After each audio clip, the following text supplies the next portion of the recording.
પોરબંદરમાં અસામાજિક તત્વો પર પોલીસની તવાઈ ચાલી રહી છે, ત્યારે કમલાબાગ પોલીસ દ્વારા અસામાજિક તત્વોને ત્યાં ચેકિંગ હાથ ધરવામાં આવ્યું હતું, જેના પગલે અસામાજિક તત્વોમાં ફફડાટ જોવા મળે છે. ગુજરાતના ડીજીપીએ અસામાજિક ગુંડા તત્વ વિરુદ્ધ કડક શિક્ષાત્મક કાર્યવાહી કરવા માટે 100 કલાકની અંદર કાર્યવાહી કરવા સૂચના આપી હતી, જેને લઈ અને પોરબંદર પોલીસ અધિક્ષક ભગીરથસિંહ જાડેજા દ્વારા અસામાજિક ગુંડા તત્વો સામે કડક કાર્યવાહી કરવા યાદી તૈયાર કરાવી હતી, જે યાદી મુજબના તમામ અસામાજિક ગુંડા તત્વો પર અસરકારક શિક્ષાત્મક કાર્યવાહી કરવા સૂચના કરવામાં આવી હતી.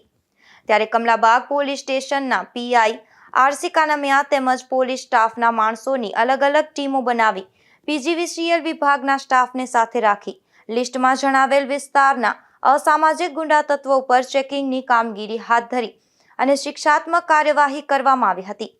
જેમાં કુલ 21 અસામાજિક ગુંડા તત્વોને ત્યાં ચેકિંગ દરમિયાન કુલ 7 અસામાજિક ગુંડા તત્વોને ત્યાં ગેરકાયદેસર વીજ કનેક્શન ધ્યાને આવતા પીજીવીસીએલ ટીમ દ્વારા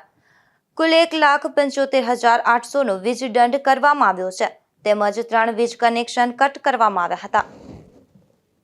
નિપુલ પોપટ સાથે અશોક થાનકી, ગુજરાત ન્યૂઝ, પોરબંદર.